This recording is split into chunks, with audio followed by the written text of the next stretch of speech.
අශික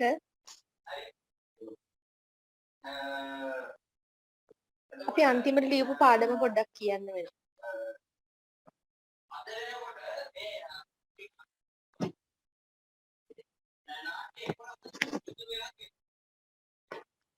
අශික හරිද?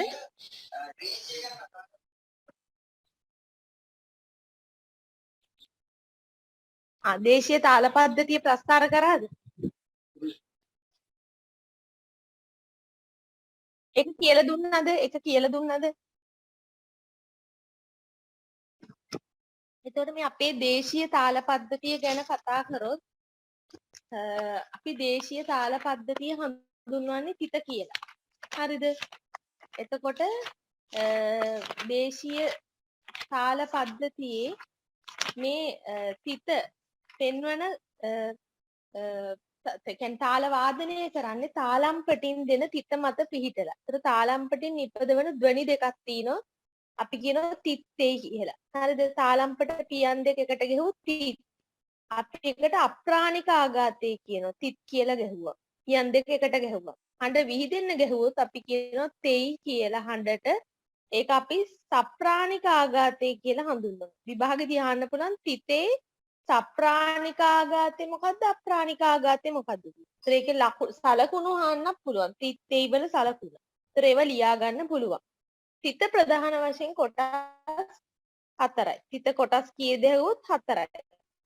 තනි තිත, දෙතිත, තුන් තිත, සිව් තිත කියලා. තනි තිත තමයි ආයේ කොටස් තුන. සුළු තනි තිත, මැදුම් තනි තිත, මහ තනි තිත කියලා තිත තමයි කොටස් තුන. තනි තිත තමයි කොටස් තුන. එතකොට මේ සුළු තනි තිත කියන්නේ දෙකෙන් දෙක යන තිතට කියනවා සුළු තනි තිත කියලා.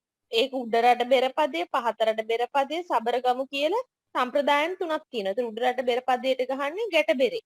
පහතරට බෙරපදයේ, පහතරට බෙරේ. සබරගමු බෙරපදයේ දවුලේ. එතකොට ඒවල අක්ෂර වෙනස් වෙනවා. උඩරට බෙරපදයේ දොමි කිට කිට දොමි. රුඳ කිට තද්දොම් පහතරට නම්. සබරගමු නම් ජින් තකු දා ජෙන්. මේ තුනම පාඩම් කරගන්න ඕනේ අශික. විභාගෙදී අහන්නේ මේ තුනෙන් එකයි. ඔයාලට කිව්වොත් උඩරට හෝ පහතරට හෝ සබරගමු කියලා තමයි පේපර් එකට දෙන්නේ. ඒක නිසා අපි හැම කෙනෙක්ම ඕනම කෙනෙක් පාඩම් කරන්නේ උඩරට පමණයි. හැබැයි ඔයා පහතරට අක්ෂර මොනවද කියලා දැනන් ඉන්න ඕනේ. ඒ කියන්නේ රුඳ අර ඒ වගේ අක්ෂර තමයි පහතරට බෙරෙන් ගහන්නේ කියන එක දැනන් ඉන්න ඕනේ. මොකද අක්ෂර දීලා අහන්න පුළුවන් අවනත් අක්ෂර මේ අවනත් අක්ෂර වාදනය කරන්නේ මොන බෙරෙන්ද කියලා අහන්න. ඒකට දැනන් ඉන්න ඕන මිසක් ඔයාලට සුළු තනිපිට ප්‍රස්තාර කරන්න කිව්වොත් අපි උඩරට එක විතරයි පාඩම් කරගන්නේ. එතකොට ඔයා මාත්‍රා ටික තිත් සංඥා ටික ලිව්වා මාත්‍රා ලිව්වා උඩරට බෙරපදේ ලිව්වා. අපි පහතරට ලියන්නේ නැහැ. සබරගමු ලියන්නේ නැහැ. ඒතර මැදුම් තනිපිට ගත්තොත් ඔයාට පේනවා උඩරට බෙරපදේ දොංජි ජිගත දොංජි ජිගත කියලා. අපි හතර සැරයක් ලියන්න ඕනේ. ඔයාට පුළුවන් විභාග දෙකක් ගහලා දොංජි ජිගත කියලා ලියන්න. හතරක් ගහන්න සිද්ධ වුණේ මෙතන අනිත් බෙරපදත් ලියපු නිසා. පහතරට සබරගමුත් ලියපු නිසා. ඒවල බෙරපද විභාග හතරකට දක්වා යන නිසා. නැත්තම් උඩරට බෙරපදේ තියෙන්නේ දොංජිජිගත කියලා විතරයි. ඒකම තමයි ආයෙත් ලියන්න තියෙන. ආයෙ ලියන්න ඕනේ විභාග දෙකක් ගහුවම ඇති. මහතනිදිද දොදොන්ත තකුදො. අර ඇල තිත් සංඥාව අපි ඇලහිර ගහන්නේ තෙයි කියන සලකුණ. එතකොට තෙයි කියන සලකුණුත් අපි ඕන තැන්වල දාන්නේ නැහැ. පළවෙනි මාත්‍රාව මත තමයි අපි ඒ තාල සංඥා යොදන්න ඕන නැත්තම් වැරදි. එක එක ඕන තැන්වල දාන්න බෑ. ඔයාලට පේන ඇතිනේ මම දාලා තියෙන විදිය. පළවෙනි මාත්‍රාව මත තමයි අපි තෙයි කියන සලකුණ දාන්නේ. මේ එකම තිතක් යන නිසා තමයි තෙයි සලකුණ දාන්නේ.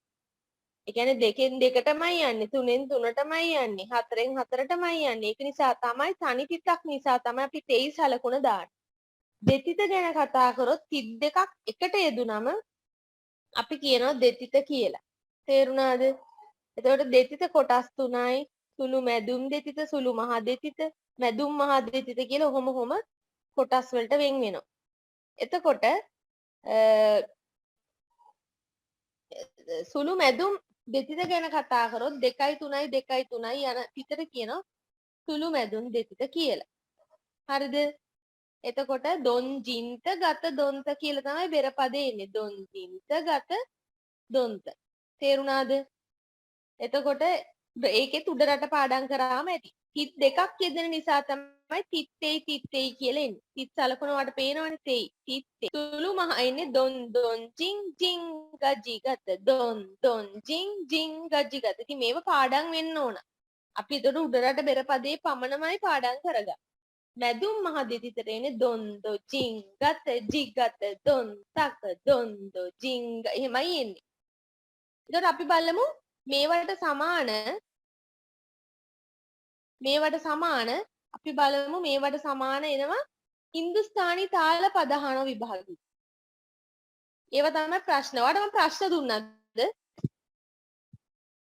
ඔය තිත්තෙන් ප්‍රශ්න දුන්නද?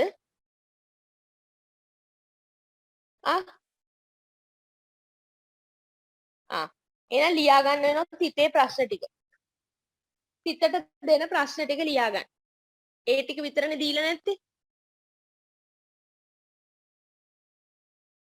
තිත විතරද ප්‍රශ්න කරන්න තියෙන්නේ? කතා කරන්න. ඇහෙන්නේ. තිතයි සන්තුන්. සන්දවනි. ඉස්ලාම තිත්ත ලියා ගන්නකො. ලියන්න.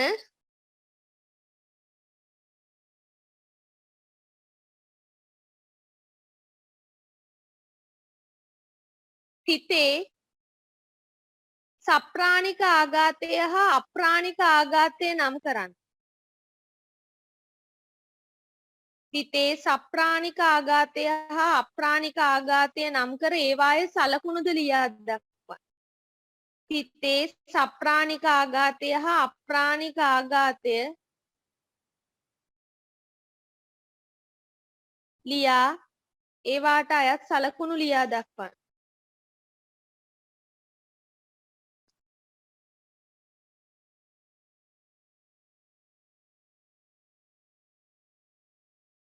හරිද? එතකොට තිත්තේ කියලා දාලා සලකුණු දාගන්න තියෙන්නේ. තිත ප්‍රධාන වශයෙන් කොටස් කීයද ඒවා නම් කරන්න. තිත ප්‍රධාන වශයෙන් කොටස් කීයද ඒවා නම් කරන්න. තිත ප්‍රධාන වශයෙන් කොටස් කීයද ඒවා නම් කරන්න.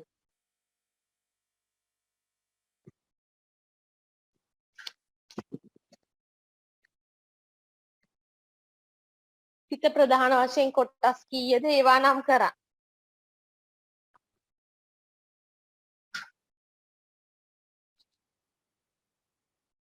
මට වැඩක් තියෙනවා. අරක්ක බලන්න. අර වාගේ වැඩි පිළි එලකට දැම්මද? නෑ බල්ලා හිටිය බල්ලව දාලා යන්න.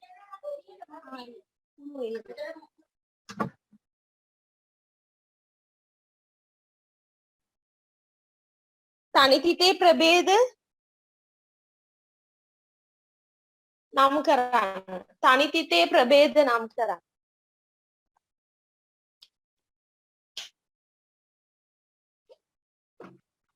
තනිතිතේ ප්‍රභේද නම් කරන්න.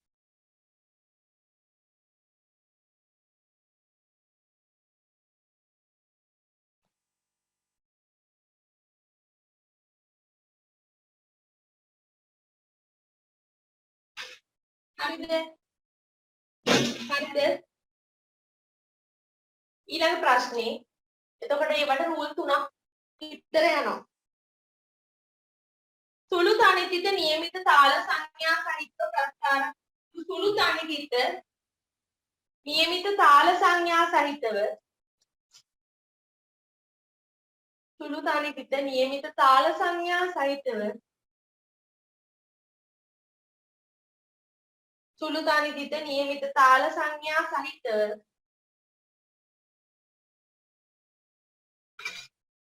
උඩරට හෝ පහතරට හෝ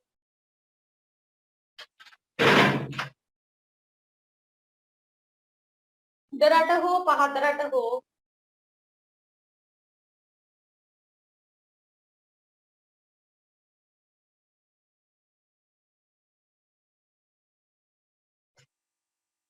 උඩරට හෝ පහතරට හෝ සබරගමු බෙරපදයක් සමග ප්‍රස්ථාර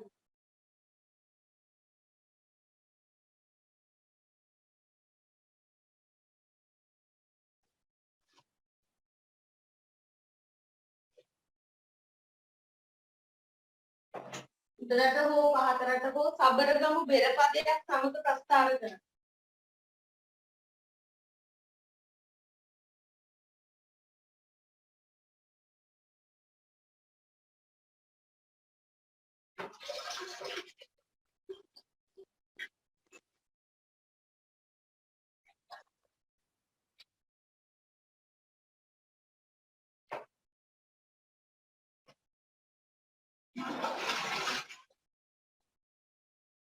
ඊළඟට ඉහත තිතට ඊළඟ රූල් 4ක් යනවා ඔක ප්‍රස්ථාර කරන්න.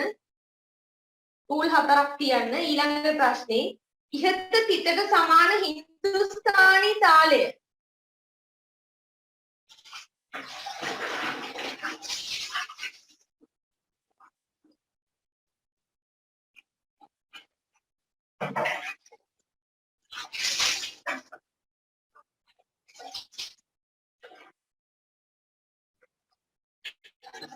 ඉහත තිතට සමාන හින්දුස්ථානි තාලය નિયમિત තාල සංඥා සහිතව ප්‍රස්ථාර කරන්න.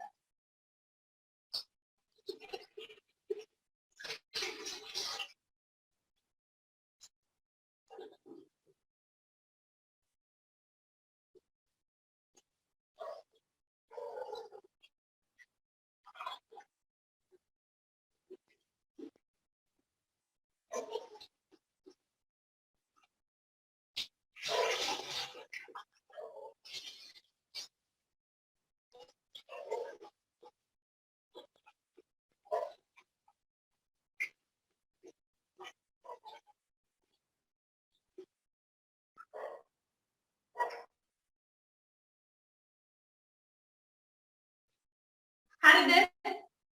ඊළඟට මැදුම් තනි තිත ඕකටත් රූල් 4ක් තියන්න. දාදරත් ඕකට යන තාලේ තමයි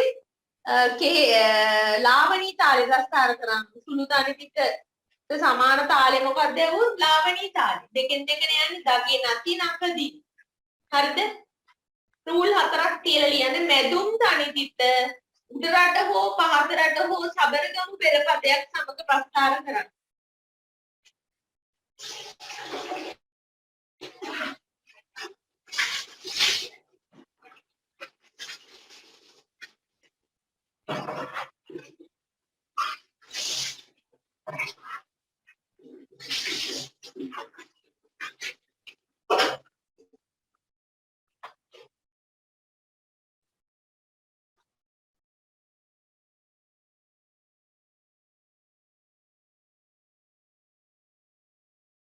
මැදුම් තනි තිත උඩරට හෝ පහතරට හෝ සබරගමු පෙරපදයක් සමග ප්‍රස්ථාර කරන්න.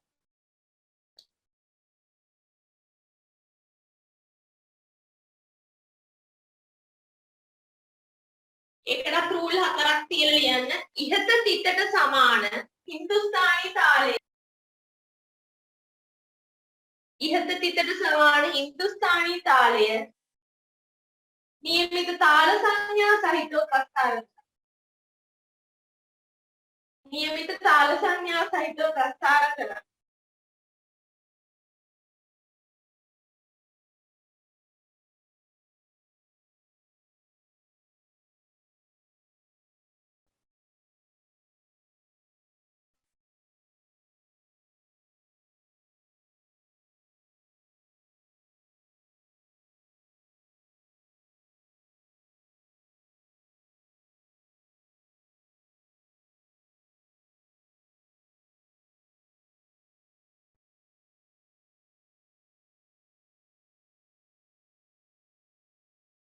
හරිද?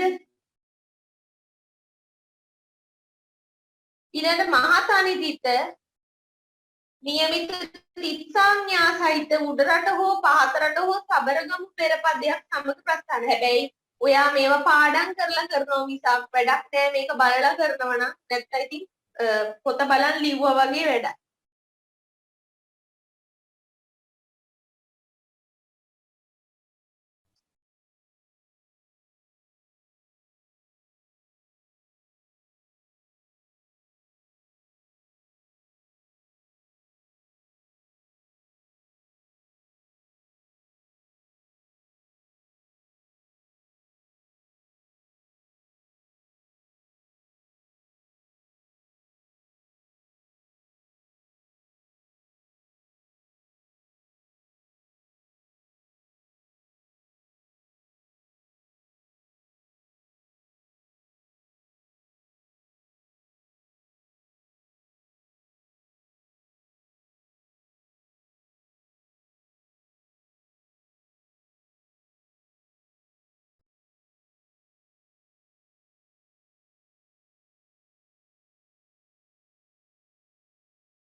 හරිද?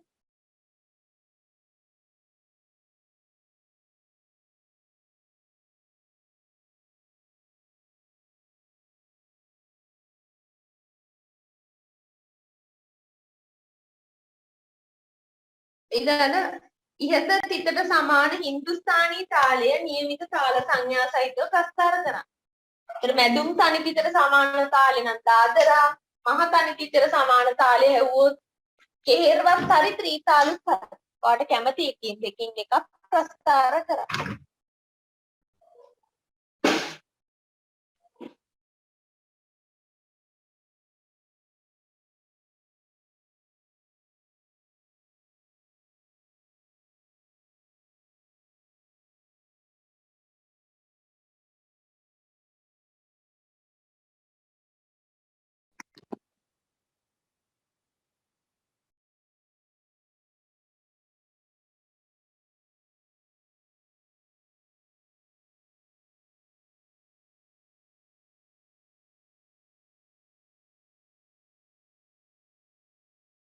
හරිද?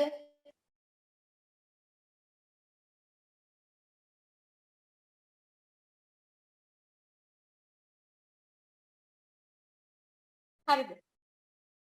ඊළඟ ප්‍රශ්නේ මට එක ප්‍රශ්නයක් මගහැරුණා. හරිද? අපි ඒක වෙනමම කරමු. ඒ කියන්නේ ඔය ඔහොමත් දීලා ඊට පස්සේ අහනවා එකට හරියන ගීතයක් ප්‍රස්ථාර කරන්න කියලා. පේලියක්. අපි ඒක වෙනම ලියමු. හරි. ඕක ඉවරයිනේ රූල් 4ක් තියන්න. ඕක කරන්න. ආයි ඊළඟ ප්‍රශ්නේ හැටියට ලියන්න. මට ඒක ඒ අදාළ තැනට දී ගන්න බැරි වුණා. අපි ඒක වෙනමම ලියමු. ඒත් උතන්ටම සම්බන්ධයි. ලියා ගන්න ඊළඟ ප්‍රශ්නේ. ලාවණී තාලයට අනුව ගැයෙන ලාවණී තාලයට අනුව ගැයෙන නැත්නම් සුළු තනිතට කිව්වත් හරි. ලාවණී තාලයට අනුව ගැයෙන ගීත දෙකක මුල් පාද ප්‍රස්ථාර කරන්න. ලාවණී තාලයට අනුව ගැයෙන එහෙමත් දෙන්න පුළුවන් සුළු තනිතට කියලා දෙන්නත් පුළුවන් වාට. ලාවණී තාලයට අනුව ගැයෙන ගීත දෙකක මුල් පාද ප්‍රස්ථාර කරන්න. අපි කොහොමද ඔකට උත්තරේ ලියන්නේ කවුද අශික? මට කියන්න ඔකට උත්තරයක් ලියන්නේ කොහොමද? ඔයා මොනවද ගීත හැටියට ගන්නෙ? දෙකෙන් දෙක යන ගීතයක් වෙන්න. මෙන්න මේක මතක තියාගන්න. දෙක දෙක ලියන්න. කිරි සුදු හාවා පැන පැන ආවා කියලා යන්නේ පොඩි කාලේ කියන්නේ. දෙක දෙක ලියන්න. පළවෙනි විභාගේ කිරි, දෙවෙනි විභාගේ මෙහෙම වෙන් කරලා සුදු, තුන්වෙනි විභාගේ හායස් වායස්. කිරි සුදු හාවා. ඔන්න. ඔන්න මම උත්තරෙත් කිව්වා. එච්චරයි. ඔයාට එච්චරයි කරන්න තියෙන්නේ. තේරුණාද? කිරි සුදු හාවා. තව සින්දුවක්. උඩරට මැණිකෙට පට කුඩ දෙක දෙක කියලා කිය. උඩරට මැණිකෙට දෙක දෙක ලිය. තේරුණාද? ඒ වගේ එකක් ආවොත් මොනවාද කොහොමද කරන්න කියලා? ආ. ඕක කරන්න රූල් දෙකක් තියලා ඊළඟ ප්‍රශ්නේ ලියා ගන්න. දාදරා තාලයට අනුව ගැයෙන ගීත දෙකක මුල් පාද ලියන්න. ඒතර තුනෙන් තුන යන ගීත අපි හොයාගන්නවා. මොනවාද තුනෙන් තුන යන ගීත? ඔයාට පුළුවන් ලියන්න රත්න දීප පළවෙනි විභාගේ රත්න දෙවෙනි විභාගේ දීප දීප ජන්ම භූස්මි භූමි ඔන්න තුනෙන් තුන යනවා රත්න දීප ජන්ම භූමි තව සින්දුවක් ගන්න පුළුවන් මොනවද තව සින්දුවක්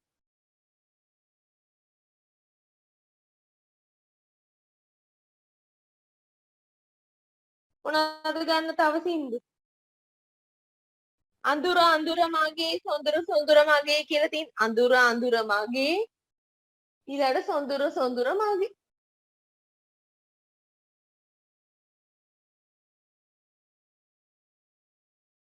අඳුර අඳුර මගේ සොඳුර සොඳුර අඳුර අඳුර මගේ කියලා ලියන්න අඳුර අඳුර මගේ ඊළඟ හතරවෙනි භාගෙත් S කෑලි තුනක් S3 පළවෙනි භාගේ අඳුර දෙවෙනි භාගෙත් අඳුර මගේ ඊළඟටත් S3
දැන් හරිද? දැන් හරිද? දෙතිතේ ප්‍රභේද කරන්න කියලා ඒක ලිව්වද? ඒක ලිව්වද දෙතිතේ ප්‍රභේද නම් කරන්න? දෙතිතේ ප්‍රභේද නම් කරන්න රූල් 3ක් තියන්න. ඒක දන්නවනේ. පාඩම් කරලා කරන්න. ඊළඟ ප්‍රශ්නේ සුළුමැදුම් දෙතිත උඩරට හෝ පහතරට හෝ සබරගමු පෙර පදයක් සමග ප්‍රස්ථාර කරන්න. සුළුමැදුම් දෙතිත උඩරට හෝ පහතරට හෝ සබරගමු පෙර පදයක් සමග ප්‍රස්ථාර කරන්න.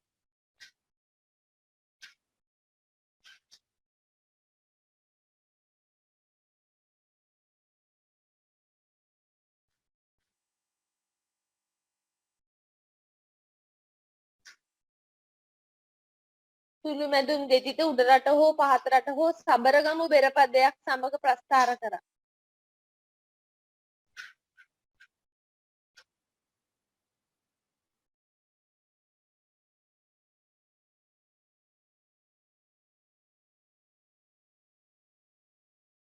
එතකොට වා උඩරට තමයි ප්‍රස්ථාර කරන්නේ.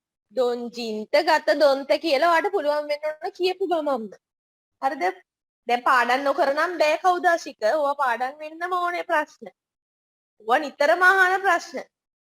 රූල් 3ක් තියලා ඊළඟට ලියන්නේ ඉහත තිතට සමාන හින්දුස්ථානී තාලය. ඉහත තිතට සමාන හින්දුස්ථානී තාලය. හැමදාම අහන ප්‍රශ්න. ඉහත තිතට සමාන හින්දුස්ථානී තාලය. නියමිත තාල සංඥා සහිතව ප්‍රස්ථාර කරන්න. ඔයා දැන් පාඩම් කරලා ඕක ලිව්වොත් ඔයා විභාගෙට පාඩම් කරා වගේ තමයි. ආයෙත් පොත බලාගෙන ලියවීමෙන් නම් වැඩක් නැහැ. ඉහත තිතට සමාන හින්දුස්ථානී තාලය. නියමිත තාල සංඥා සහිතව ප්‍රස්ථාර කරන්න. ඒතර 2 3 2 3 යන තාලේ ජප් තාලේ. ජප් තාලේ ප්‍රස්ථාර කරන්නයි ඔය කියන්නේ. ඉහත තිතට සමාන හින්දුස්ථානී තාලය ප්‍රස්ථාර කරන්න. නියමිත තාල සංඥා සහිතව ප්‍රස්ථාර කරන්න. ඉහත තිතට සමාන හින්දුස්ථානී තාලය නියමිත තාල සංඥා සහිතව ප්‍රස්ථාර කරන්න.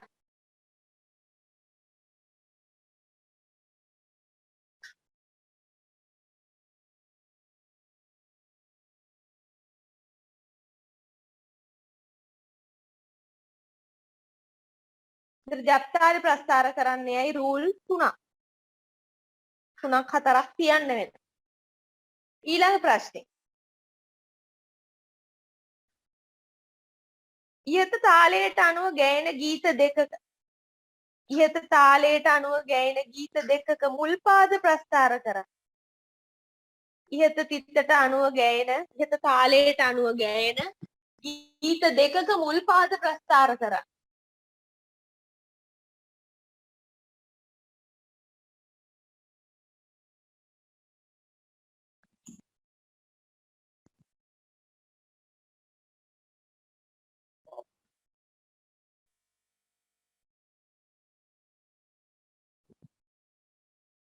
හරිද?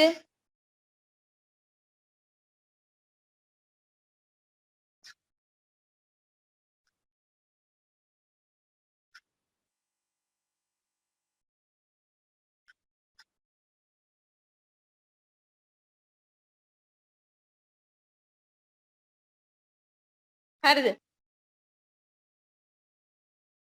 මම ඒකට ඔයාලට උත්තරයක් එවන්නම්. ඔයා කැමති එකක් එතනින් අරගෙන ලියන්න. මම ඔයාලට දැන් එවනවා ජප් තාලයට බැඳි ගීත ටිකක්නේ ප්‍රස්ථාර කරන්න කියන්නේ. ඔයාලට මම දැන් එවුවා 3 4ක් 5ක් විතර තියෙනවා. ඔයා කැමති දෙකක් ගන්න ඔතනින්. ඔයාලට ලේසියෙන් පාඩම් කරන්න පුළුවන් දෙකක් ගන්න. ඔතනින් ලේසි රන්වන් කරල් සැලේ කියන සින්දුව ගන්න. අමරදේව මහත්තයා මේක කියන්නේ 2 3 2 3 යන්නේ. ওই විදියට ඕකට ප්‍රස්ථාර කරගන්න ඒක තමයි උත්තරේ. නැත්තම් අද බලා ගන්න ඊළඟ දවසේ කරන්න. රන්වන් කරල් සැලේ.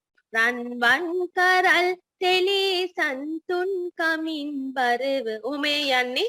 ඒක 2 3 2 3 යන්නේ. ජප් තාලෙට යන ගීතය. ආයේ නන්දාමාලිනී කියනවා ඔබයි රම්‍ය සඳ කිරණ ඝන අන්ධකාරේ කියලා සින්දුවක් කියනවා. ඒකේ ඔයන්න ඔයාට පේනවා එළියට දාලා ප්‍රස්ථාර කරන්නේ බයි ඇතුළට එනවා. විෂමග්‍රහයෙන් ගෑන ගීයක් ඒ උනාට ඒ කියන්නේ 2යි 3යි 2යි 3යි ජප් තාලෙට යන්නේ. ඔතනින් ওই ගීත දෙක වඩ ප්‍රස්තාර කරගන්න පුළුවන්. පාඩම් කරලා කරනවා නම් හොඳයි. මේකට මම වෙනම පාඩමකුත් තියෙනවා. ඒකෙදි මම ඔයාට තව ගීත දෙනවා. ජප් තාලයේ මත බැඳි ගීත, දීප්චන්ද්‍රි තාලයේ මත බැඳි ගී කියලා පාඩමක් තියෙනවා. දැන් ඔක්කොම දුන්නද? දැන් ඔක්කොම ලියන්න ඕනේ නැහැ. ඔයාට අවශ්‍ය දෙකක් ගන්න. ඊළඟ ප්‍රශ්නේ මැදුම් මහ දෙතිත නියමිත තිත් සංඥා සහිතව උඩරට හෝ පහතරට හෝ සබරගමු බෙරපදයක් සමග ප්‍රස්තාර කර. මැදුම් මහ දෙතිත නියමිත තිත් සංඥා සහිතව උඩරට හෝ පහතරට හෝ සබරගමු බෙරපදයක් සමග ප්‍රස්තාර කරා.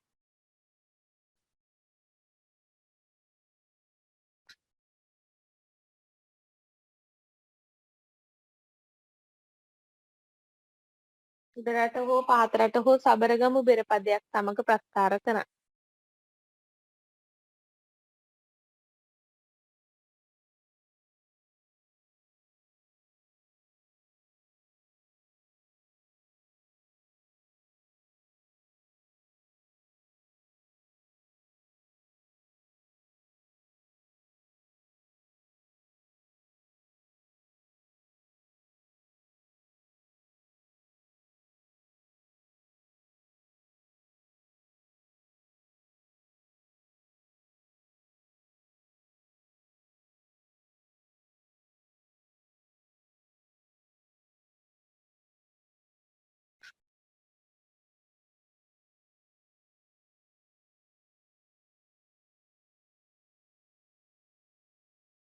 හරිද? ඊළඟ ප්‍රශ්නේ මැදුම් මහ දෙතිත උඩරට හෝ පහතරට හෝ සබරගමු බෙරපදයක් සමග ප්‍රස්තාර කරා. ඒකට රූල් 4ක් තියලා ඊළඟ ප්‍රශ්නේ ඉහත තිතට සමාන හින්දුස්ථානී තාලයේ නියමිත තාල සංඥා සහිතව ප්‍රස්තාර කරා. ඔය ප්‍රශ්න ටික අහනම ප්‍රශ්න ටික. ඉහත තිතට සමාන හින්දුස්ථානී තාලයේ නියමිත තාල සංඥා සහිතව ප්‍රස්තාර කරා.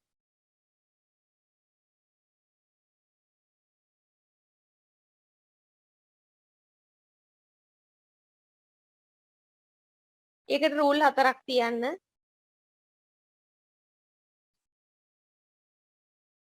අරකම තමයි ඉහත තාලයට අනුව ගැයෙන ගීත දෙකක මුල් පාද ප්‍රස්තාර කරා. ඒක මම එවන්නම් ඕන්නම්.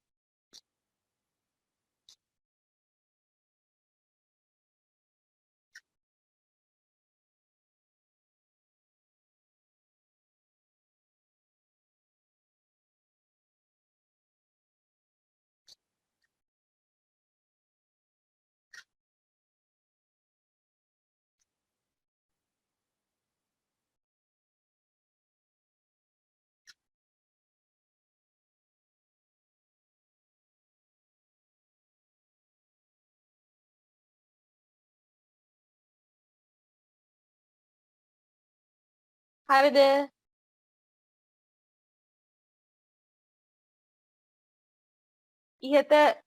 ඊට පස්සේ ඉහත තාලයට අනුව ගැයෙන ගීත දෙකක මුල් පාද ප්‍රස්තාර කර. ඔන්න ඔයකට උත්තර දෙකක් මං එව්වා. ඒතර දීප්චන්ද්‍රී තාලෙට ගැයෙන ගීත දෙකක් පස්සේ මතුවන කඳුළු බිඳුගෙන ඕක පාඩම් කරගන්න.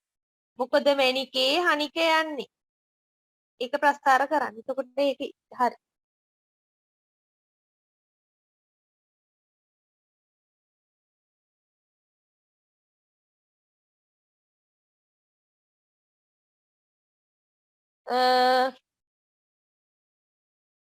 ඊළඟ ප්‍රශ්න ලියන්න. සංදවනියක් යන්න කෙටියෙන් හඳුන්වන්න.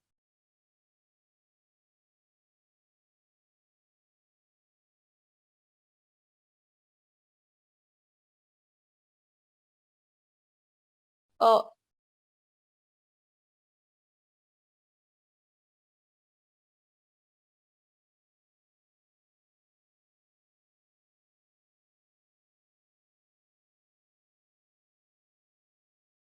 මං ඒවා දුන්නනේ ඔයාලට. එහෙනම් ඇහෙන්නේ නැතුව ඇති මම වාර 4.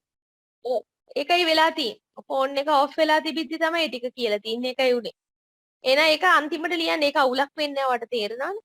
ඒකත් කරන්න ඕන. කෙහෙරව තාලයට අනුව ගැයෙන ගීත දෙකක මුල් පාද ප්‍රස්තාර කරමු. ඒතර 4න් 4 යන ඒවා කරන්න තියෙන්නේ. අපි ඒවත් කරමු. ඒක කරන්න ඕනේ. මැදුම් තනි තිතර යන ඒවත් කරන්න ඕන. මම ඒව ඔක්කොම උත්තරත් එක්ක කිව්වත් එක්ක එන ඇහිලා නැහැ. මැදුම් තනි තිතර යන ඒවා තමයි 3න් 3ට යන ඒවා තමයි 3න් 3ට අපි ගමු අඳුර අඳුර මගේ අඳුර අඳුර මගේ සායේ සකුරු තුන. සාදු දන්ත දාත් ගන්න බලා සාදු දන්ත දා කියලා එස් අකුරු දෙකයි ආයේ එස් අකුරු තුන. ඔන්න 3න් 3 යන ගීත රත්නදීප ජන්ම භූමිත් ගන්න පුළුවන්. එතකොට කේර්ව තාලෙට 4න් 4 යන ඒවා. දිය ගොඩ සෑම තැන කිරී තිරේ 4න් 4 ලියන. ඕලු පිපිලා වෙලෙල දෙනවා එකත් 4න් 4ට යන. වචන ටික 4න් 4ට දාගන්න. ලංකා ලංකා පෙම්බර ලංකා 4න් 4 යන.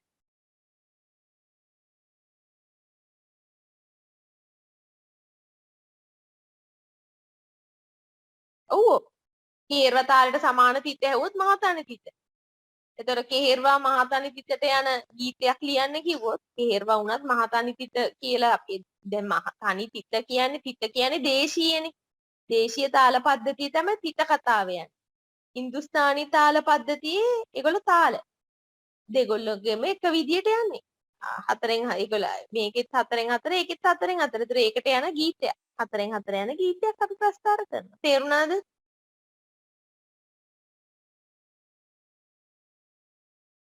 ත්‍රිතාල වුණත් කෙහෙර්වා වුණත් දෙකම 4න් 4නේ යන්නේ. ඒතර දෙකම හරි. ත්‍රිතාලේ අවාට 4න් 4 යන එකටවත් ත්‍රිතාල කියලා ලිව්වත් හරි කෙහෙර්වා කියලා ලිව්වත් වැරද්දක් නැහැ. තේරුණාද?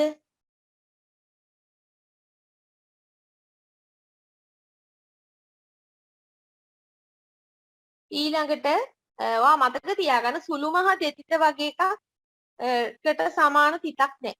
සුළු මහ දෙතිතට සමාන තාලයක්වත් නැහැ. ඒක නිසා ඒක දෙනවා හරි අඩුයි. සුළු මහ එකට එකක් නැහැ. සුළු මහ දෙන්නේ නැහැ ඒක නිසා. ওই ටික තමයි අහන ප්‍රශ්න.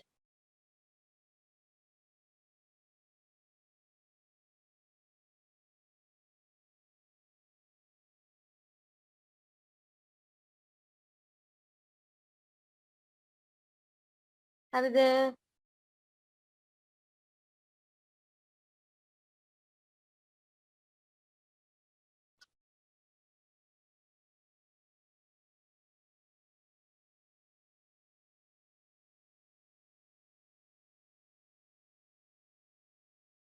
ඊළඟට අපි යමු සංදවනියක් කියන්න. සංදවනියක් කියන්න කෙටියෙන් හඳුන්වන්න.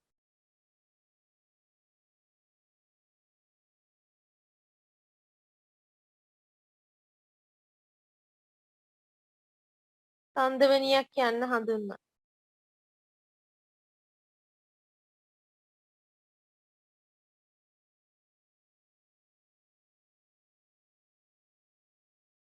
සංදවනී නිර්මාණකරුවන් දෙදෙනෙක් නම් කරන්න. සංදවනී නිර්මාණකරුවන් දෙදෙනෙක් නම් කරන්න.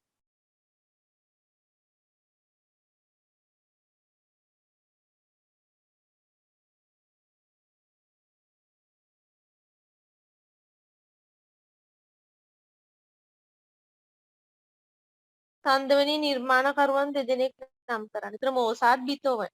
ඊළඟ සංදවනියක ලක්ෂණ 4ක් ලියා දක්වන්න. ටූල් 4ක් තියන්න. සංදවනියක ලක්ෂණ 4ක් ලියා දක්වන්න.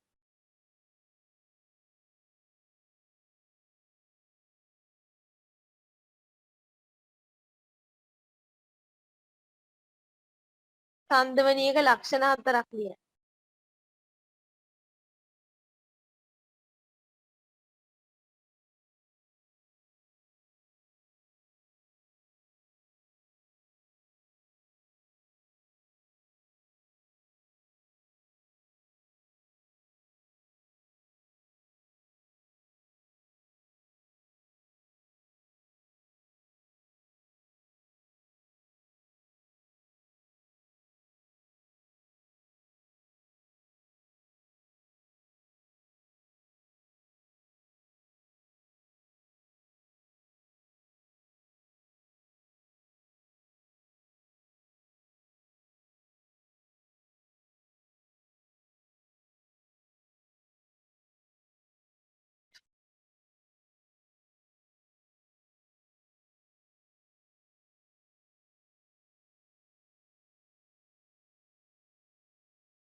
හරිද?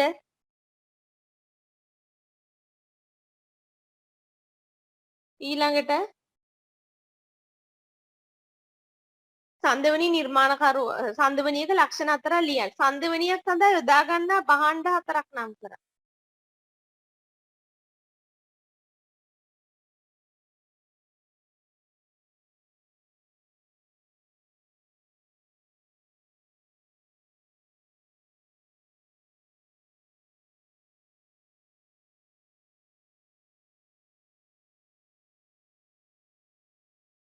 හරිද?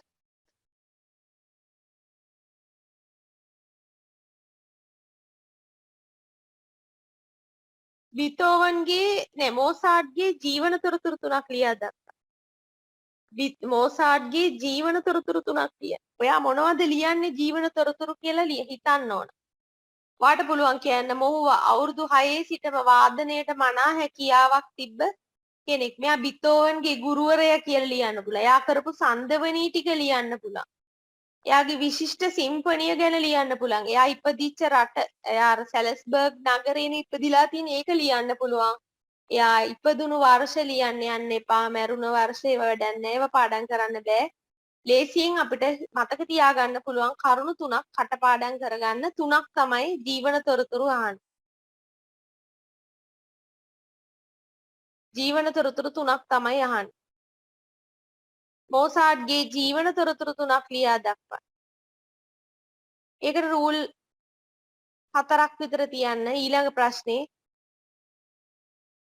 4ක් 5ක් තියන්න. ඊළඟ ප්‍රශ්නේ මොසාර්ට්ගේ විශිෂ්ට සිම්ෆනිය නම් කරන්න. මොසාර්ට්ගේ විශිෂ්ට සිම්ෆනිය නම් කරන්න.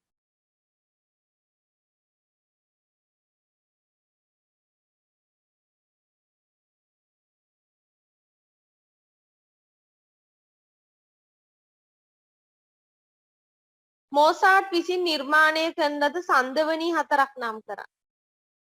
මොසාර්ට් විසින් නිර්මාණය කරන ලද සංදවනී ඒව නම් කටපාඩම් වෙන්න ඕනේ. පොත් බලන් ලියලා වැඩක් වෙන්නේ නැහැ. සංදවනී 4 කටපාඩම් වෙන්න ඕනේ. සමහරකට වගුවක් දෙනවා. ඔයාට කියනවා මේ සංදවනී කරපු එක්කෙනාට දාන්න කියලා. මොසාර්ට් බීතෝවන් කියලා. ඒතර ඔයා දැනන් ඉන්න ඕන මොසාර්ට් ගේව මොනවාද බීතෝවන් ගේව මොනවාද කියලා.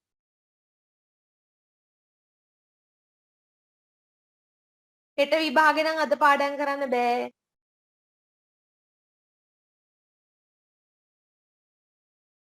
ඊළඟ ප්‍රශ්නේ ඉවර නම්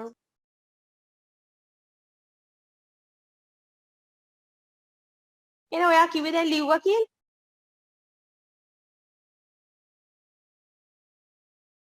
හරි දැන් අපි ලියනවනේ. ලිව්වට පස්සේ ඕකට උත්තර ලියන්න. ලියන්න බීතෝවන්ගේ ජීවන තොරතුරු 3ක් ලියන්න.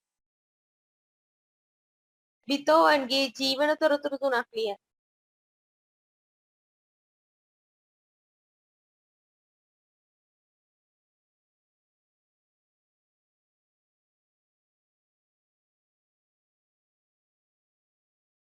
බීතෝවන්ගේ ජීවන තොරතුරු 3ක් ලියන්න.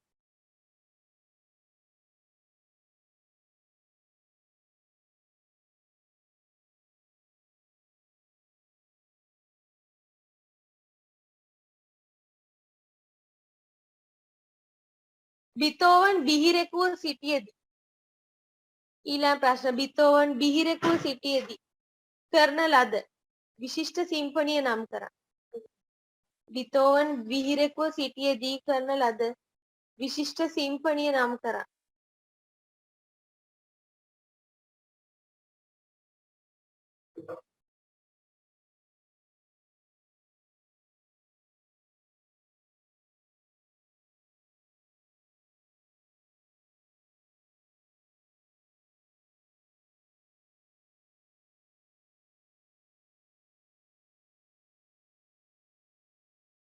ඊළඟ ප්‍රශ්නේ බීතෝවන්ගේ ගුරුවරයා නම් කරන්න.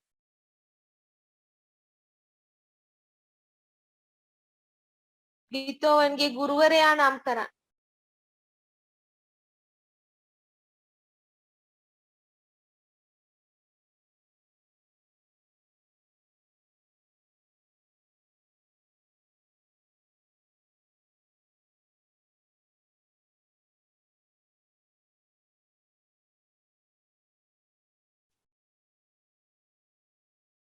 බිතෝවන් විසින් නිර්මාණය කරන ලද සංදවනී 4ක් ලියා දක්වන්න. බිතෝවන් විසින් නිර්මාණය කරන ලද සංදවනී 4ක් නම් කරන්න.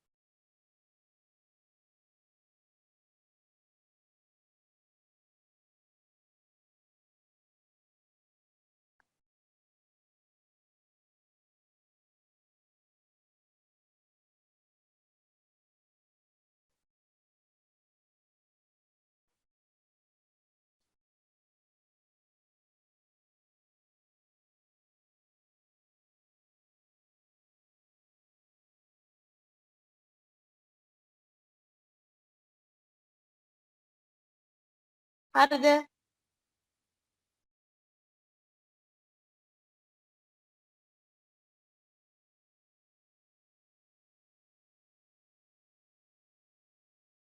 ඊළඟ ලියා ගන්න.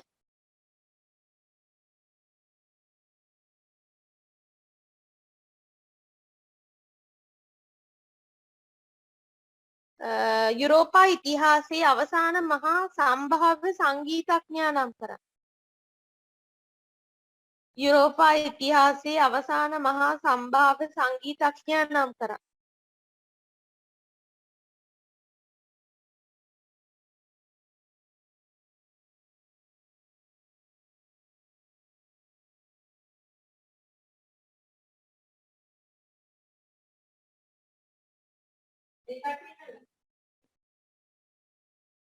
යුරෝපා ඉතිහාසයේ අවසාන මහා සම්භාව්‍ය සංගීතඥයා නම් කරන්න.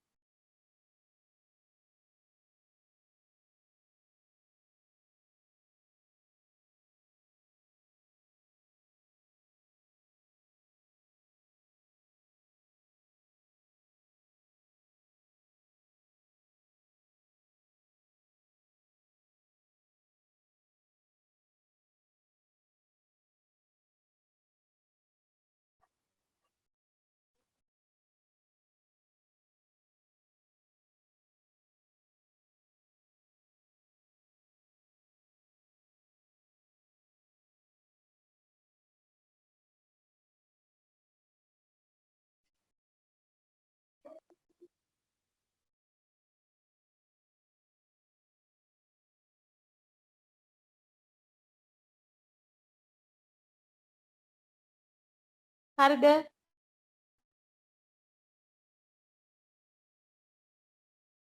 ඊළඟට බිතෝවන්ගේ ජීවන තොරතුරු 3ක් ලියා දක්වන්න. ලිව්ව දෙක. ඊළඟට ලියන්න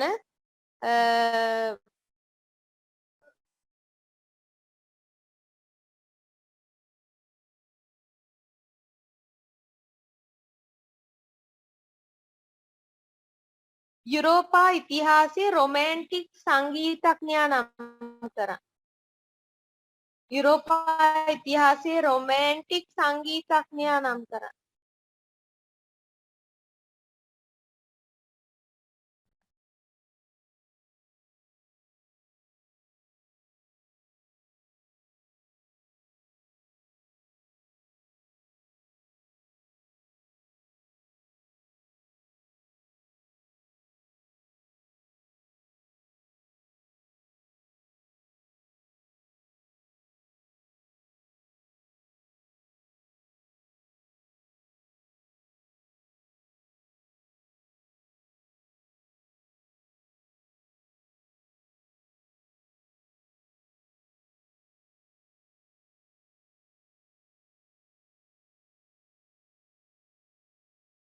හරිද?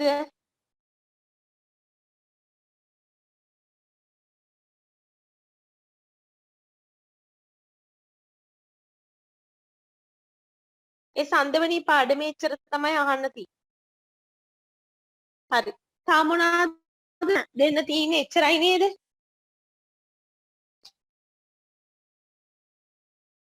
පංචතූර බහන්න මොනවත් නැහැනේ.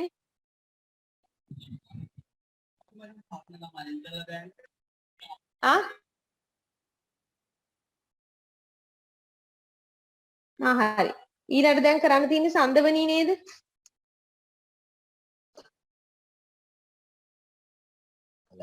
සංදවනී එකේ ඉතුරු ටික නේද ලියන්න තියෙන්නේ?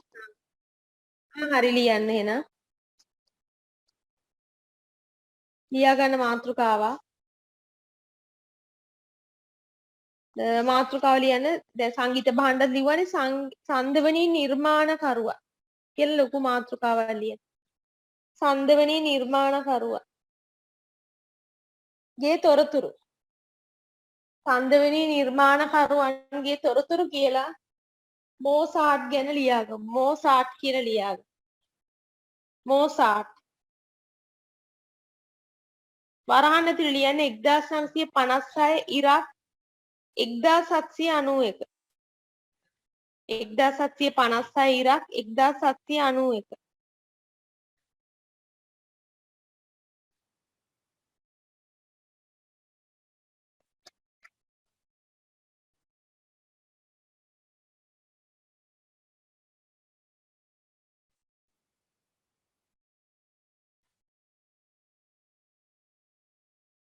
1791 1756 ඉරාක් 1791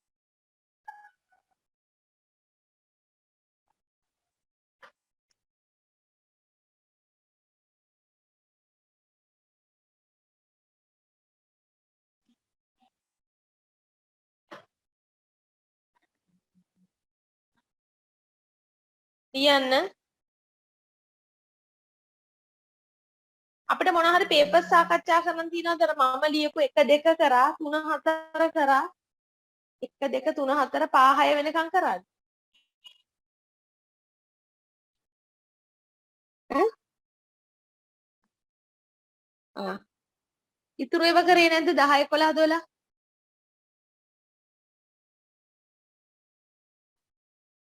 දහය ඔයාට මං එව්වේ නැද්ද ඒවා 10 11 12? ඔයා මට ඒක මතක් කරලා එවන්න 10 11 12 එවන්නේ කියලා. ලියාගන්න මෝසාට් ගැන.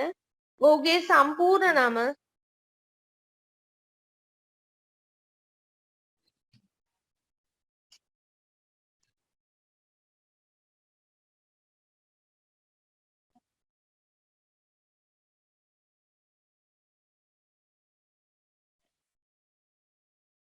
ඔහුගේ සම්පූර්ණ නම වුල්ෆ්ගෑන් අමදියස් මෝසාට්. මං ඔයාට එව්වා. ඒක බලලා හරි ලියන්න. වුල්ෆ්ගෑන් අමදියස් මෝසාට්. මෝසාට්ගේ නම වුල්ෆ්ගෑන් අමදියස් මෝසාට්. මං ඔයාට එව්වා. වුල්ෆ්ගෑන් අමදියස් මෝසාට් නම.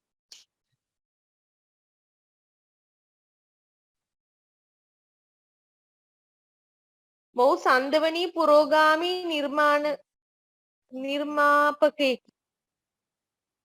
මොහු සංදවනී පුරෝගාමී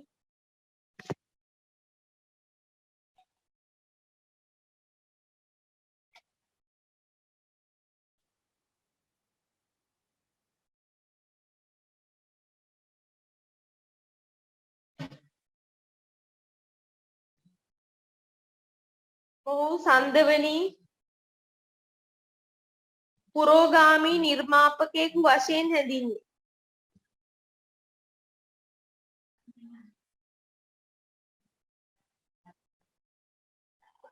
මොහු සංදවනී පුරෝගාමී නිර්මාපකයෙකු වශයෙන් හැඳින්වේ. අවුරුදු 6 සිටම වාදනයට මනා හැකියාවක් තිබූ අය. අවුරුදු 6 සිටම වාදනයට මනා හැකියාවක් තිබූ අය.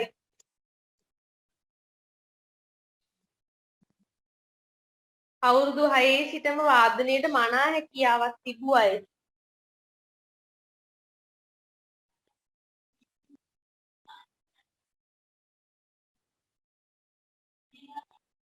බීතෝවන්ගේ ගුරුවරයා වන්නේ මෝසාට්ය.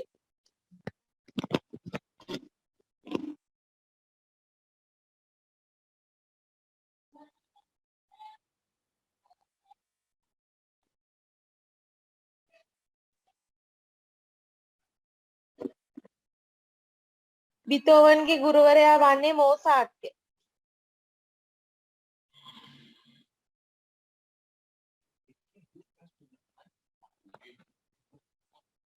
මොහු ඔස්ට්‍රියාවේ ඔස්ට්‍රේලියාව නෙමෙයි මොහු ඔස්ට්‍රියාවේ මොහු ඕස්ට්‍රියාවේ සැලස්බර්ග් නගරයේ ඉපදී ඇත.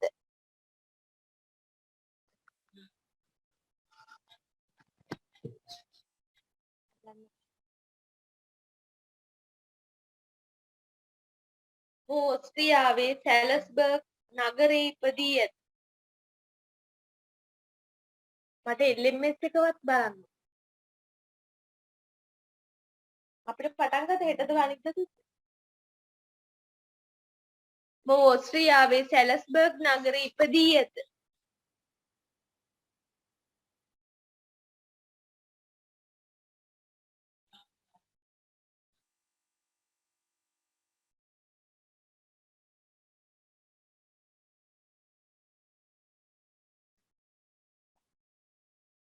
මොහු ඕස්ට්‍රියාවේ සැලස්බර්ග් නගරයේ ඉපදී ඇත.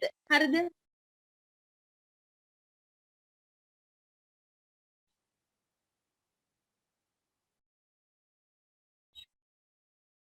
මොසාර්ට්ගේ විශිෂ්ට සිම්පනි තුන වන්නේ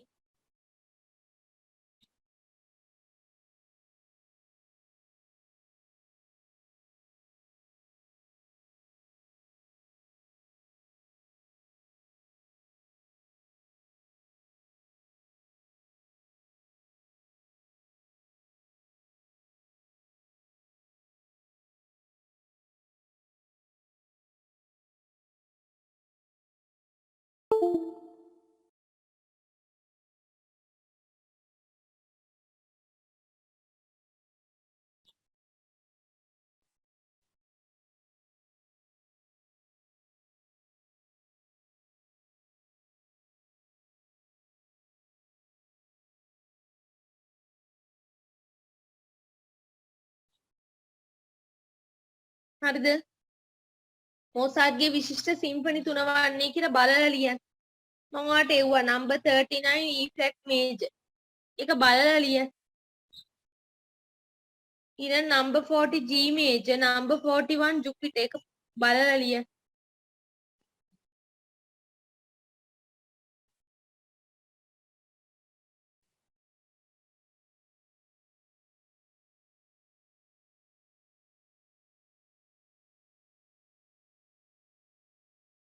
යටින් ලියන්න ඉහත සඳහන් සිම්පනි තුනෙන් අවසන් සිම්පනිය ඉහත සඳහන් සිම්පනි තුනෙන් අවසන් සිම්පනිය වන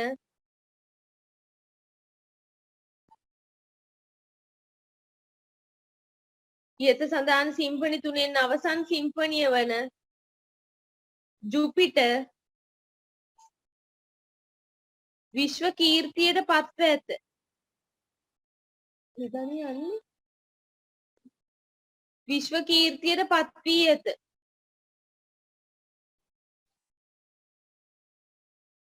මොහු ක්‍රිස්තු වර්ෂ 1791 ඉහත සඳහන් සිම්පනි තුනෙන් අවසන් සිම්පනිය වන ජුපිටර් විශ්ව කීර්තියට පත් වී ඇත.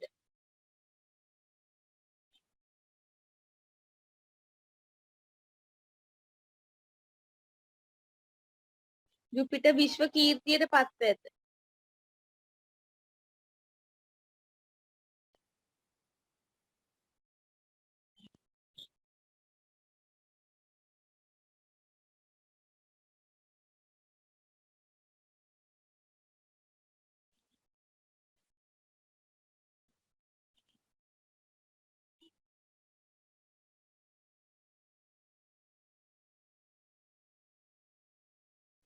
මොහු ක්‍රිස්තු වර්ෂ 1791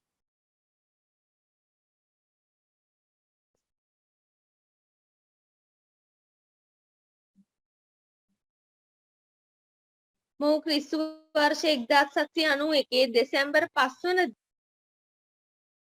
දෙසැම්බර් 5 මොහු ක්‍රිස්තු වර්ෂ 1791 දෙසැම්බර් 5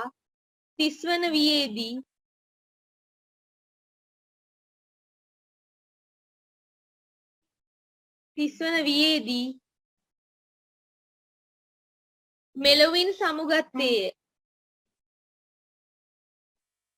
මෙලොවින් සමුගත්තේය.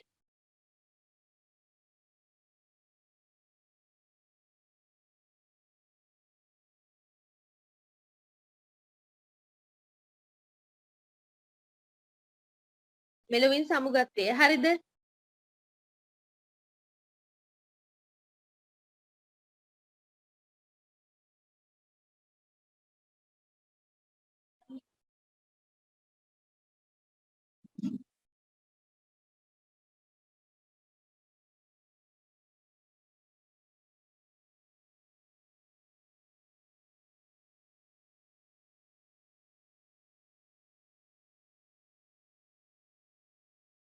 ඊළඟ මාතෘකාවල් ලියන්න. විතෝවන්.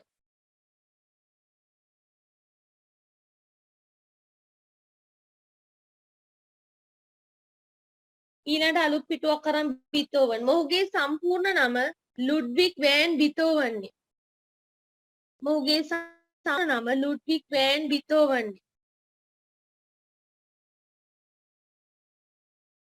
මොහුගේ සම්පූර්ණ නම ලුඩ්විග් වෑන් බීතෝවන්ය.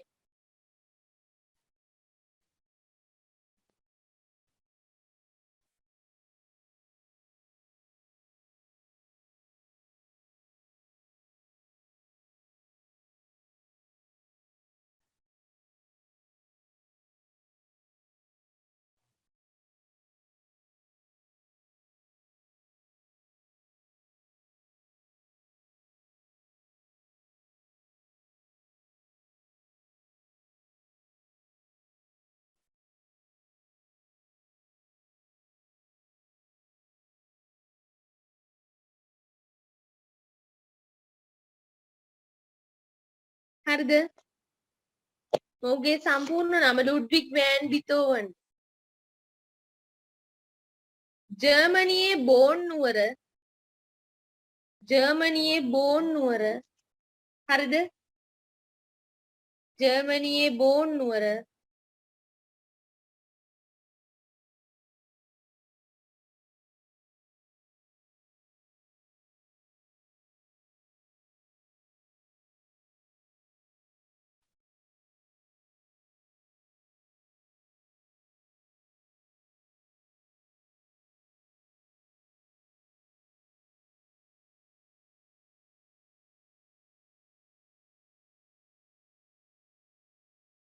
හරිද? හරිද? ජර්මනියේ බෝන් නුවර ක්‍රිස්තු වර්ෂ 1770 දෙසැම්බර් 16 වන දින මොහු උපත ලැබී. ක්‍රිස්තු වර්ෂ 1770 දෙසැම්බර් 16 වන දින මොහු උපත ලැබීය.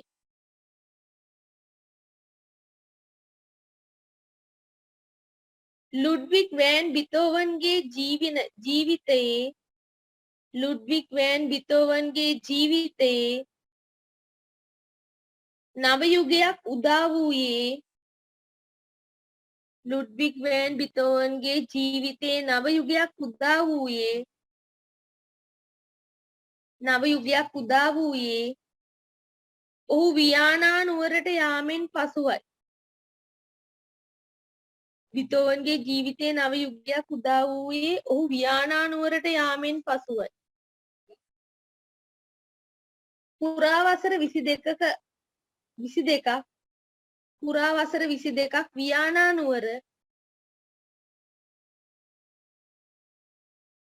පුරා වසර 22ක් වියානා නුවර සංගීත කටයුතු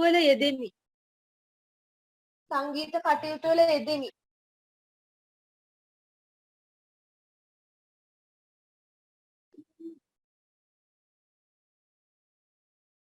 පුරා වසර 22ක් වියානා නුවර සංගීත කටයුතු වල යෙදෙමින් වාසය කළේ.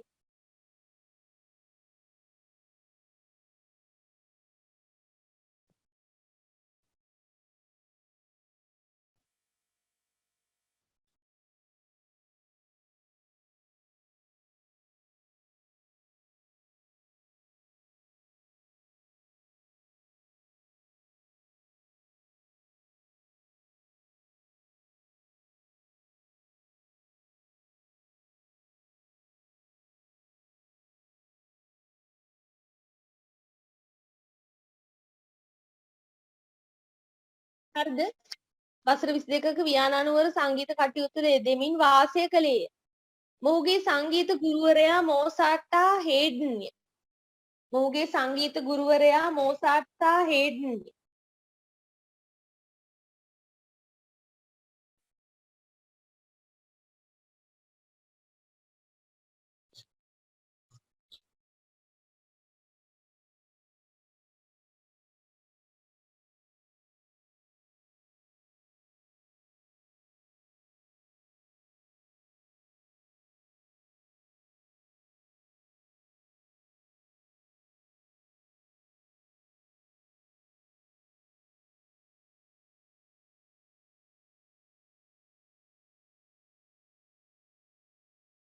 හරිද?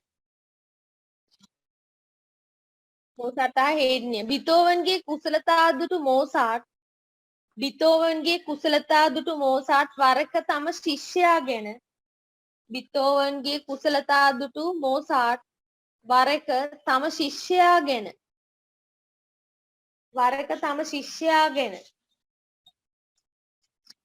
මෙසේ පවසා ඇත. මෙසේ පවසා ඇත.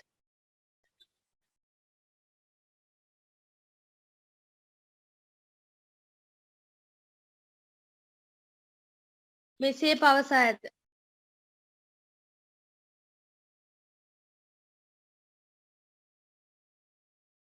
පෙරලිකොමා ඇතුළේ ලියන ඔහු ගැන සැලකිලිමත් වන්න. දිනෙක ඔහු ලෝකයේ හඬක් ඇති කරාවි. ඔහු ගැන සැලකිලිමත් වන්න. ඔහු ගැන සැලකිලිමත් වන්න. දිනෙක ඔහු ලෝකයේ හඬක් ඇති කරාවි. දිනෙක ඔහු ලෝකයේ හඬක් ඇති කරාවි.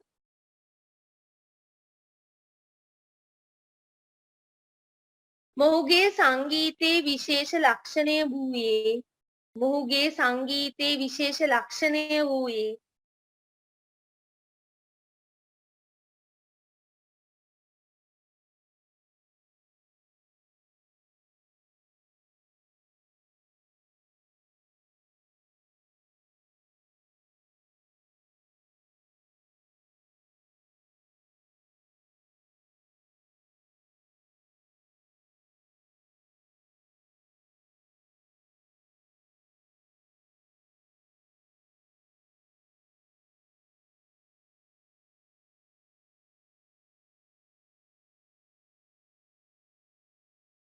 හරිද?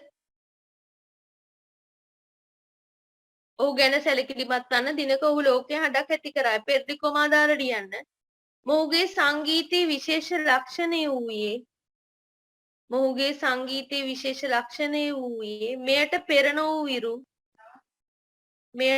නොවූ විරු මොහුගේ සංගීතයේ විශේෂ ලක්ෂණය වූයේ මෙයට පෙර නොවූ විරු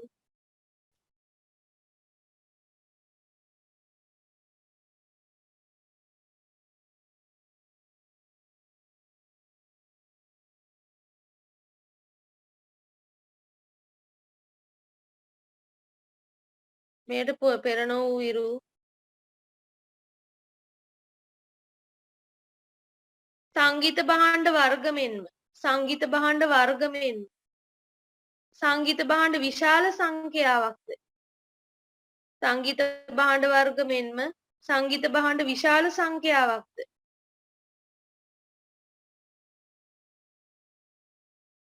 මොහුගේ සංදවනිය සඳහා යොදා ගැනීමයි. මොහුගේ සංදවනිය සඳහා යොදා ගැනීමයි.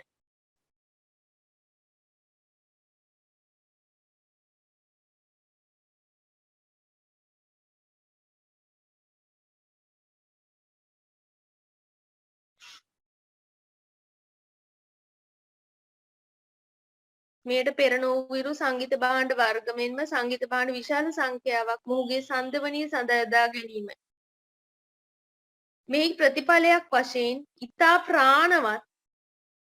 මෙහි ප්‍රතිඵලයක් වශයෙන් ඉතා ප්‍රාණවත් මෙන්ම ගැඹුරු වාද්‍ය සංගීතයක් මෙහි ප්‍රතිඵලයක් වශයෙන් ඉතා ප්‍රාණවත් මෙන්ම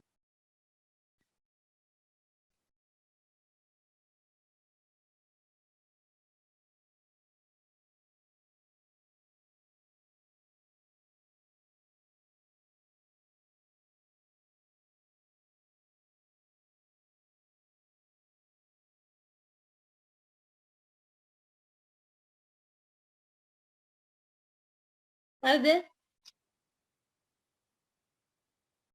පෙර නොවිරු සංගීත භාණ්ඩ වර්ග මෙන්ම සංගීත භාණ්ඩ විශාල සංඛ්‍යාවක්ද පෙර නොවිරු සංගීත භාණ්ඩ වර්ගම මෙන්ම සංගීත භාණ්ඩ විශාල සංඛ්‍යාවක්ද මොහුගේ සංදවනිය සඳහා යොදා ගැනීමයි. මොහුගේ සංදවනිය සඳහා යොදා ගැනීම.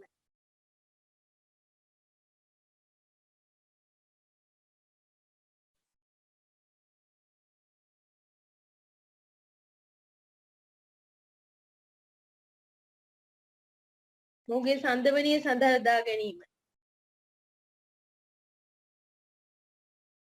මේ ප්‍රතිඵලයක් වශයෙන් ඊතා ප්‍රාණවත් මෙන්ම මේ ප්‍රතිඵලයක් වශයෙන් ඊතා ප්‍රාණවත් මෙන්ම ගැඹුරු වාද්‍ය සංගීතයක්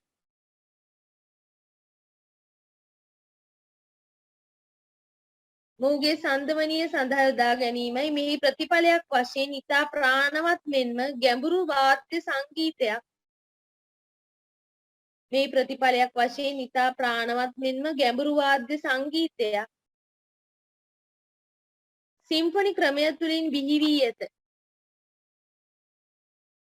සිම්ෆොනි ක්‍රමය තුළින් බිහි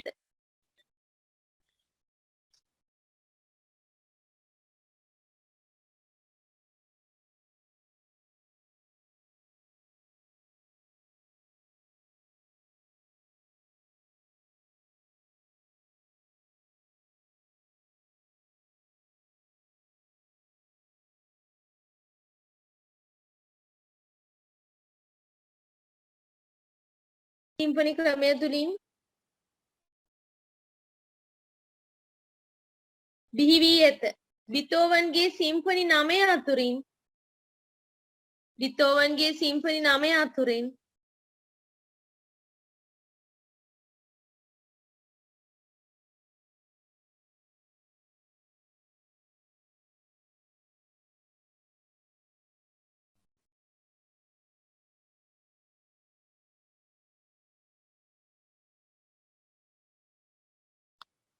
බීතෝවන්ගේ සිම්ෆොනි 9 අතුරින් කීපයක් වන්නේ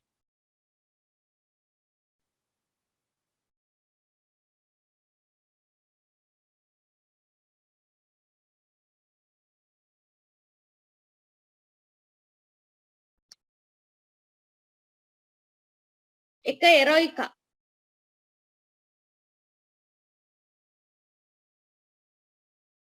එක එරොයිකා දෙක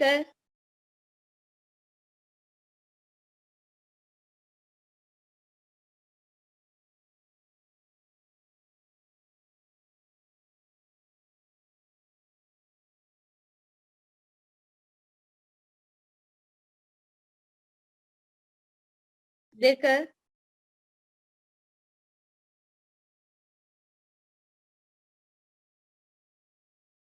E flat major number 3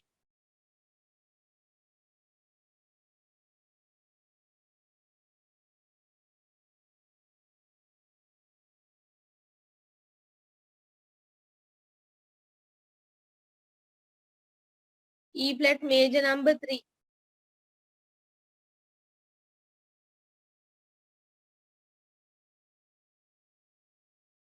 E flat major number 3 තුන පැස්කරෝල් number 6 හරිද?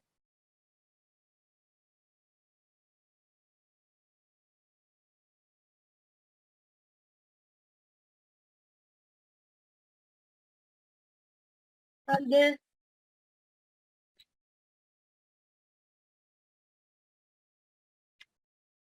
E flat ලියන්න දන්නවනේ.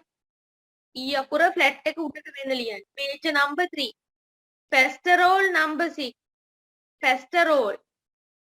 පැස්කරෝල් number 6 coral number 9 ඊළඟ එක coral number 9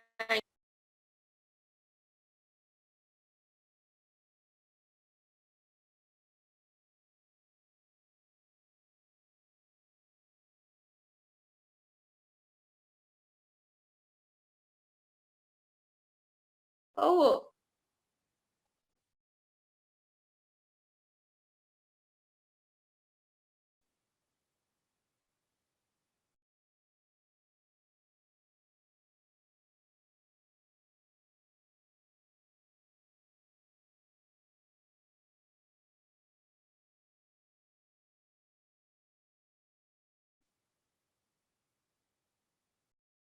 ඊළඟට යටින් ලියන්න අවසාන කාල පරිච්ඡේදයේදී කෝරල් නම්බර් 9 ලිව්වනම් රූලක් කරලා ලියන්න අවසාන කාල පරිච්ඡේදයේදී බිතෝවන් බිහිරෙක් විය.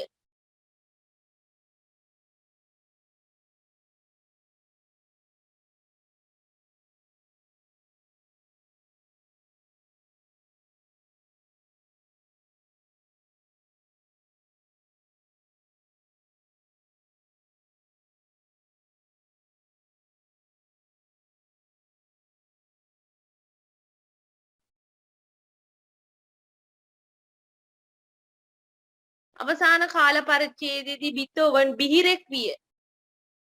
කෝරල් සිම්ෆනිය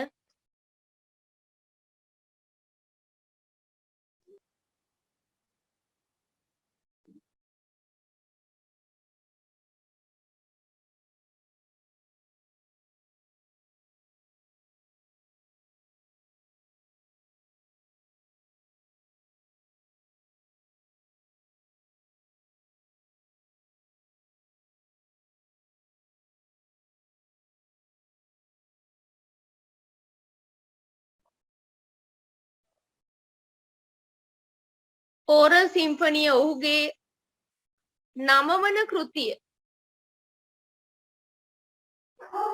කෝරල් සිම්ෆනිය ඔහුගේ 9 වන කෘතිය. ඔහු බිහිරෙකු වශයෙන් සිටියදී 9 වන කෘතිය ඔහු බිහිරෙකු වශයෙන් සිටියදී නිර්මාණය කරන ලද්දකි.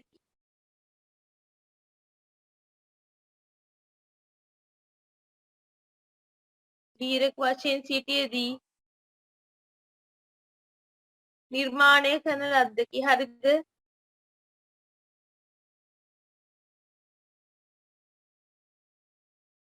මෙම සිම්ෆනිය කටහඬ පමණක් යොදාගෙන නිර්මාණය කර ඇත. මෙම සිම්ෆනිය කටහඬ පමණක් යොදාගෙන නිර්මාණය කර ඇත.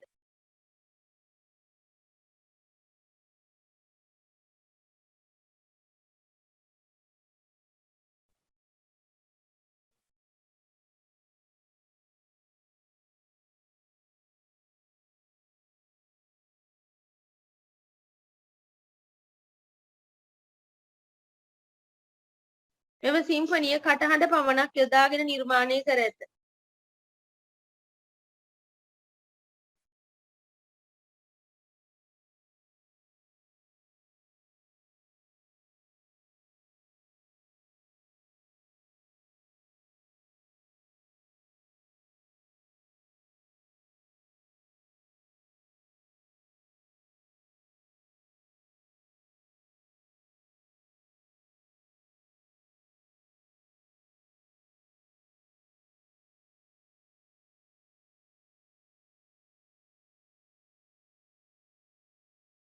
කටහඬ පමණක් යොදාගෙන නිර්මාණය කර ඇත.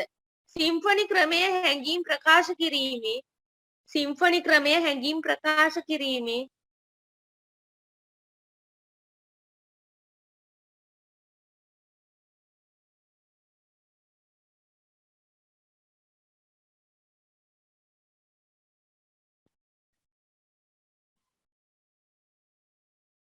සිම්ෆනි ක්‍රමය හැඟීම් ප්‍රකාශ කිරීමේ ජීවාත්මයක් ලෙසින් දියුණු කළේ බිතෝවන්ය. දියුණු කළේ බිතෝවන්ය.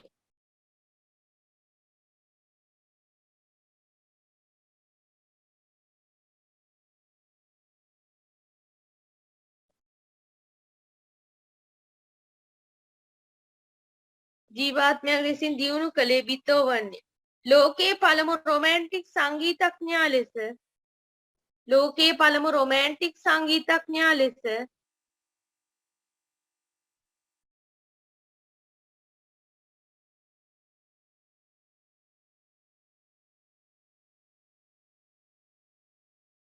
සිම්ෆනි ක්‍රමය හැඟීම් ප්‍රකාශ කිරීමේ ජීවාත්මයක් ලෙසින් දියුණු කළේ බිතෝවන්ය. දියුණු කළේ බිතෝවන්ය.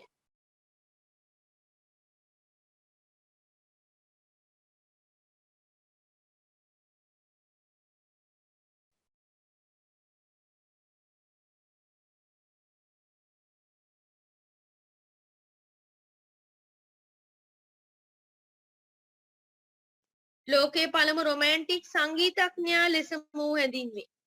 ලෝකේ පළමු රොමෑන්ටික් සංගීතඥයා ලෙස මොහු හැඳින්වේ.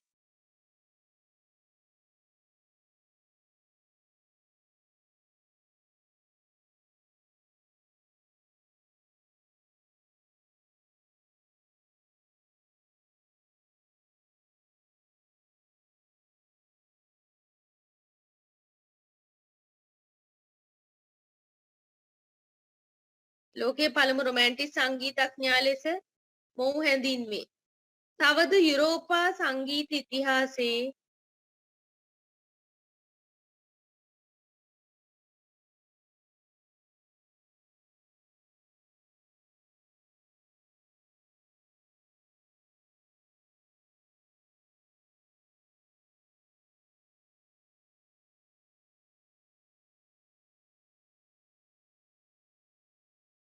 ලෝකේ පළමු රොමෑන්ටික් සංගීතඥයා ලෙස හැඳින්වේ. තවද යුරෝපා සංගීත ඉතිහාසයේ අවසාන මහා සම්භාව්‍ය සංගීතඥයා තවද යුරෝපා සංගීත ඉතිහාසයේ අවසාන මහා සම්භාව්‍ය සංගීතඥයා තවද යුරෝපා සංගීත ඉතිහාසයේ අවසාන මහා සම්භාව්‍ය සංගීතඥයා වන්නේද බීතෝවන්ය. තවද යුරෝපා සංගීත ඉතිහාසයේ අවසාන මහා සම්භාව්‍ය තවද යුරෝපා සංගීත ඉතිහාසයේ අවසාන මහා සම්භාව්‍ය සංගීතඥයා වන්නේද බීතෝවන්ය.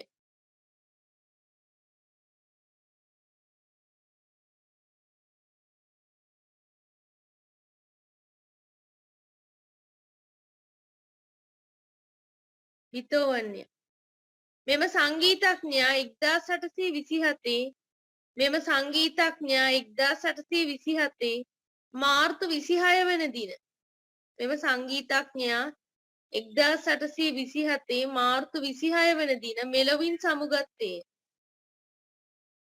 1827 මාර්තු 26 වන දින මෙලොවින් සමුගත්තේය.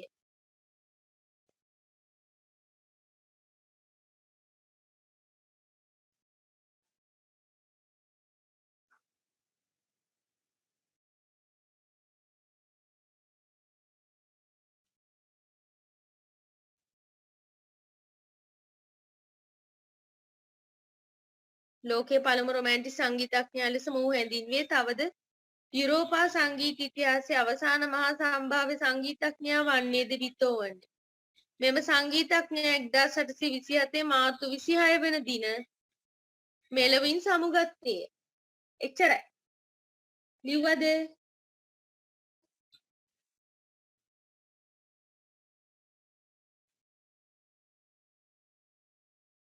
හරිද? ඔව්. දැන් ඔයාලට තියෙන්නේ ඔකට උත්තර ලියන්න. අපි ඊළඟ දවසේ කරන පාඩම මොකද්ද? අශික. ඔයාම කියන්න.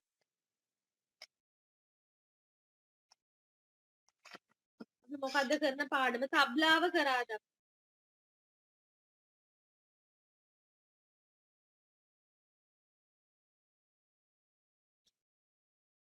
ඒ කියන්නේ ඔයාලට මම ග්‍රැමෆෝන් එක පටන් ගත්තද කරා?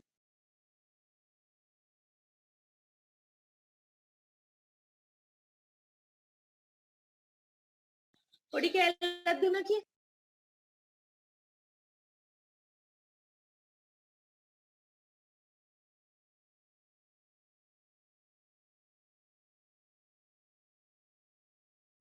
හවුද මම දුන්නා ඔයාලට?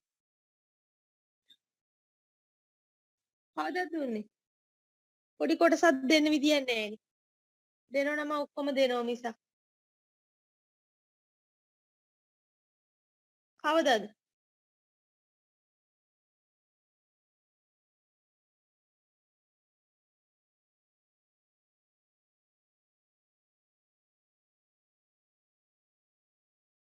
පොඩි විස්තරයක් නේ අම්බෝ පිටු දෙක තුනක් තියෙනවා.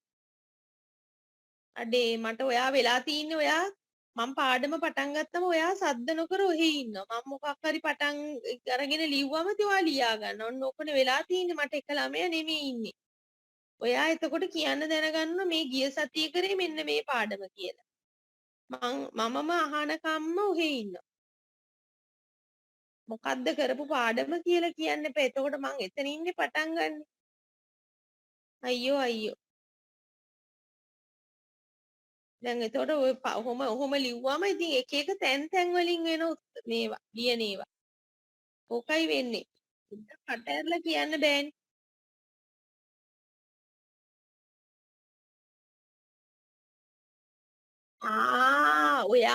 ඔයා මේ කියන්නේ මොකක්ද දන්නවද?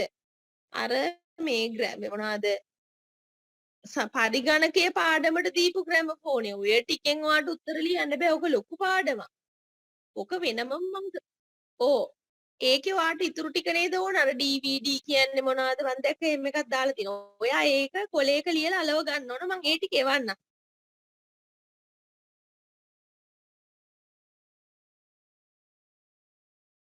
ඔයාට ලියන්න දැම්මනේ මං. ඔයාට දැන් ලියාගන්නනේ තියෙන්නේ.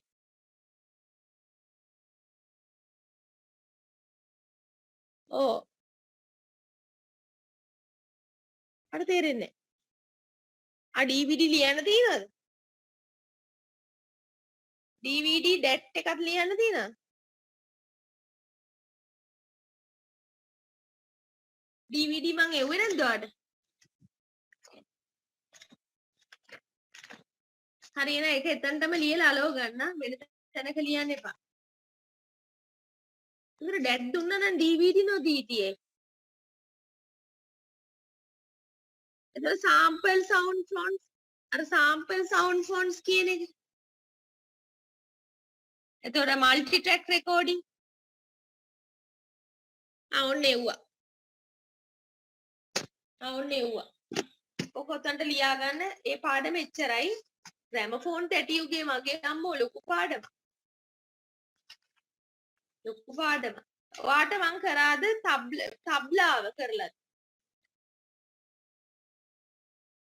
එහෙනම් ඊළඟ දවසේ කරන පාඩම තබ්ලාව. ලියා ගන්න මාතෘකාවක් තබ්ලාව කියලා. තබ්ලාව.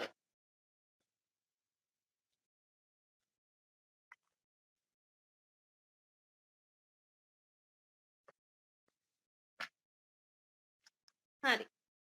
එහෙනම් මම ඔතනින් නවතින්නම්. ඊළඟ දවසේ තබ්ලාව කරනවා. උතන මම ඔයාලට තබ්ලාවේ රූප සටහනක් එහෙම එවන්නම්. ඒක අලව ගන්න තියෙන්නේ මුලදී. හරි ඊළඟ දවසේ මම ඔයා කරන දවස කවදද ආයේ? ඊළඟ අඟහරුවාද? හරි.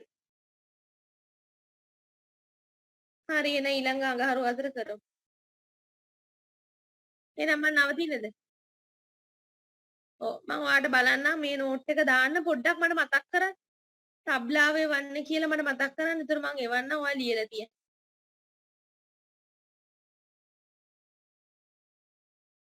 හරිද?